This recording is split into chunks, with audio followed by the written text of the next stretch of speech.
এই একটা পাপ যদি কেউ না করে ইনশাল্লাহ সে জান্নাতে যাবে। যতই পাপ করুক না কেন। বাসায় মা বোন যারা আছে অনেকেই দেখা যায় চুলা আশ্রয় চিরুনি পরে গেলে বলে আজকে মেহমান আসবে। কি আসবে আজকে?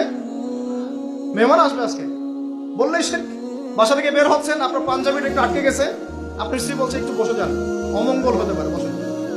বাস মুশরিক, শিরক হয়ে গেল। মুসলিম সমাজে রন্ধ্রে রন্ধ্রে শিরক। এখন রাস্তাঘাটে উঠতে বসতে পেপার পত্রিকা খুললেই শিরক।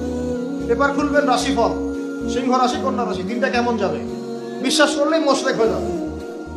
রাস্তার পাশে টিয়া পাখি দিয়ে ভাগ্য পরীক্ষা করছে, হাতটা দেখে দেন তো ভাই কি আছে, বললেই শিরক হয়ে যাবে। আংটি বিক্রি করছে, আংটি পরলে রোগ ভালো হবে, হাতে দিল রোগ ভালো হবে এই উদ্দেশ্যে মুশরিক। হাতে দিয়েছে রোগ ভালো হবে, আমার ডায়াবেটিস ভালো হয়ে যাবে, বিসমিল্লাহ, ব্যাস মুশরিক। এই আকীদা নিয়ে পড়লেই মুশরিক।